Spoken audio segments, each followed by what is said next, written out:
Halo semuanya, perkenalkan saya Evita Deborah.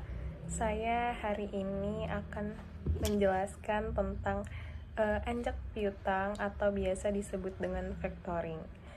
Nah, pertama-tama saya ingin memperkenalkan diri dulu. Tadi setelah saya sebutkan nama saya Evita Deborah, NIM saya 25021900016.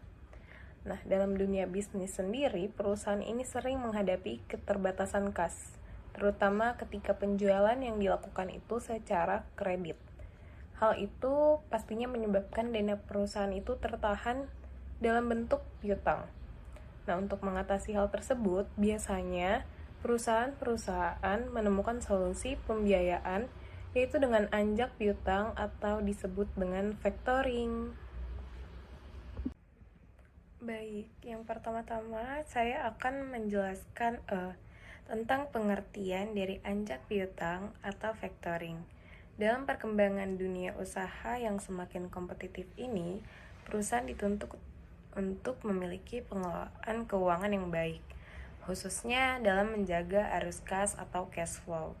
Namun dalam praktiknya, banyak perusahaan yang melakukan penjualan secara kredit demi meningkatkan volume penjualan. Di mana di sini juga akan lebih banyak pendapatan yang didapatkan oleh perusahaan. Namun di satu sisi hal ini dapat meningkatkan keuntungan, tetapi di sisi lain juga menimbulkan masalah. Karena yaitu sudah pastinya ada tertahannya dana perusahaan dalam bentuk piutang, di mana dana ini tidak berbentuk cash melainkan piutang yang sudah seharusnya ditagih kepada customer-nya, perusahaan. Nah, jika piutang tersebut tidak segera dicairkan, maka perusahaan dapat mengalami kesulitan likuiditas, yang pada akhirnya ini tentu saja menghambat operasional perusahaan. Oleh karena itu, diperlukan adanya solusi pembiayaan yang dapat membantu perusahaan memperoleh dana secara cepat tanpa harus menunggu jatuh tempo pembayaran yang dilakukan oleh si debitur. Salah satu solusi tersebut yaitu biasa disebut dengan anjak piutang atau disebut juga dengan factoring. Factoring di Indonesia ini tentunya sudah dapat dilakukan karena sudah memiliki dasar-dasar hukum yang kuat juga, yang nantinya akan dijelaskan juga di dalam presentasi saya kali ini, yaitu dasar-dasar hukum factoring di Indonesia. Nah, factoring ini pengertiannya dapat kita ambil yaitu instrumen pembiayaan yang menginginkan perusahaan memperoleh dana lebih cepat dengan mengalihkan piutang kepada pihak ketiga. Selain sebagai sumber pembiayaan, factoring juga berfungsi sebagai sarana manajemen risiko dan administrasi piutang. Nah, selanjutnya saya akan menjelaskan tentang kerangka konseptual. Secara konseptual, anjak piutang dapat dipahami sebagai suatu bentuk asset-based financing di mana piutang perusahaan digunakan sebagai dasar transaksi pembiayaan. Nah, anjak piutang ini merupakan kegiatan dari pengalihan hak tagih atas piutang dagang jangka pendek kepada pihak ketiga, yaitu perusahaan pembiayaan atau disebut dengan faktor dengan imbalan tertentu. Nah, dalam literatur keuangan, factoring juga dipandang sebagai mekanisme untuk meningkatkan cash conversion cycle sehingga perusahaan atau yang biasa disebut dengan faktor dapat mempercepat perputaran modal kerja mereka. Lalu selanjutnya, saya akan menjelaskan dasar hukum factoring yang ada di Indonesia. Nah, di Indonesia, anjak piutang ini termasuk dalam kegiatan lembaga pembiayaan. Nah, itu diatur di dalam yang pertama, Peraturan Presiden atau PP nomor 9 tahun 2009 tentang lembaga pembiayaan. Lalu yang kedua, ada Peraturan OJK, Otoritas Jasa Keuangan, terkait perusahaan pembiayaan. Yang ketiga, ada Kitab Undang-Undang Hukum Perdata atau biasa disebut dengan KUH Perdata, khususnya terkait dengan cesi pada pasal 613 KUH Perdata, penagihan piutang. Lalu yang terakhir, adanya ketentuan administratif dari Otoritas Jasa Keuangan atau biasa disebut dengan OJK. Jadi dengan itu bisa disimpulkan bahwa factoring atau anjak piutang di Indonesia sendiri itu telah diatur dalam dasar hukum yang kuat, sehingga hal ini juga sudah menjadi hal yang dapat dilakukan dengan legal di Indonesia. Lalu saya akan menjelaskan juga para pihak dalam factoring. Nah, dalam transaksi anjak piutang sendiri itu terdapat beberapa pihak, yaitu ada klien atau biasa disebut dengan supplier. Lalu yang kedua ada perusahaan yang memiliki anjak piutang tersebut atau biasa disebut dengan seorang faktor. Lalu yang terakhir ada debitur atau customer. Nah, dalam hal ini, klien ini adalah perusahaan yang memiliki piutang dari hasil penjualan barang atau jasa mereka. Lalu yang kedua, faktor, yaitu adalah pihak yang membeli atau mengelola piutang tersebut. Lalu yang terakhir, debitur, itu adalah pihak yang memiliki kewajiban membayar piutang. Sehingga dalam hal ini bisa kita tangkap kalau misalkan seorang klien itu akan memberikan haknya penagihan kepada customer itu dilakukan kepada faktor. Jadi dalam hal ini klien tidak lagi menagih-nagih hutang ke debitur, melainkan faktor yang akan menagihkannya. Jadi hutang tersebut dialihkan, penagihannya dilakukan oleh seorang faktor. Lalu selanjutnya saya akan menjelaskan juga mekanisme dari proses factoring. Nah, secara sederhana, proses factoring itu berlangsung sebagai berikut. Klien menjual barang atau jasa kepada debitur secara kredit, lalu klien ini memiliki piutang atau tagihan.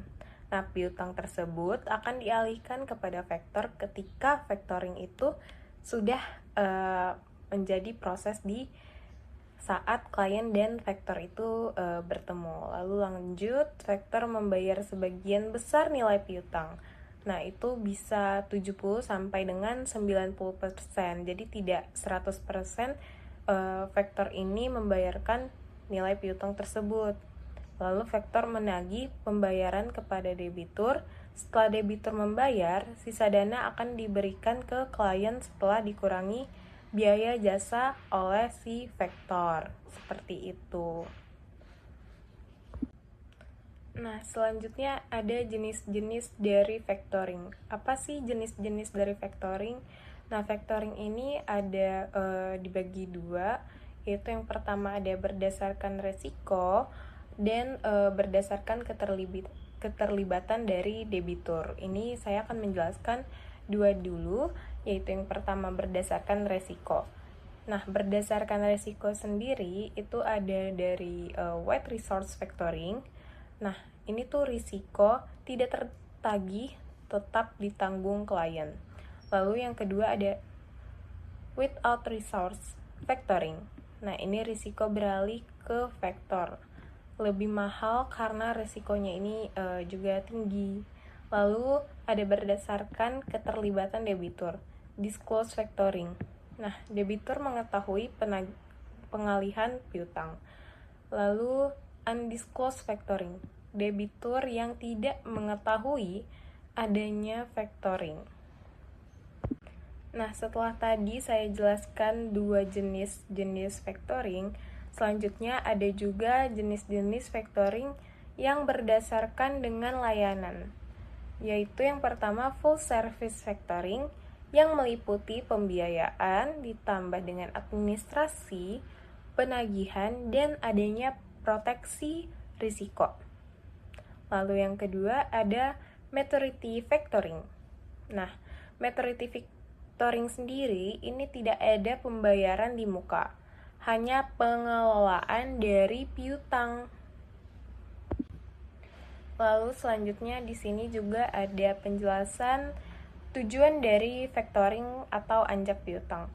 Nah, factoring ini tuh ada beberapa tujuannya. Yang pertama itu meningkatkan likuiditas perusahaan, mempercepat perputaran modal. Lalu yang ketiga ada mengurangi risiko dari kredit. Yang keempat meningkatkan efisiensi operasional. Yang kelima mempermudah ekspansi usaha dari sebuah perusahaan. Lalu yang terakhir ada alternatif pembiayaan selain dari kredit bank atau cash. Jadi factoring ini termasuk juga menjadi pilihan pembayaran perusahaan. Nah, tujuannya adalah untuk meningkatkan likuiditas, efisiensi, serta stabilitas keuangan perusahaan agar dapat berkembang lebih berkelanjutan. Nah, ini juga menjadi pilihan dari perusahaan untuk semakin fokus kepada kegiatan-kegiatan operasionalnya. Jadi tidak lagi mencari-cari dana, tetapi bisa lebih fokus ke operasional. Oke, selanjutnya setelah tadi sudah dijelaskan tentang tujuan dan manfaat dari factoring, di sini juga factoring mempunyai kelebihan, begitu juga kekurangan. Nah, kelebihan dari factoring sendiri atau anjak piutang ini adalah yang pertama tidak memerlukan jaminan tambahan, yang kedua proses pencairan dana ini akan relatif lebih cepat, lalu yang ketiga mengurangi beban penagihan.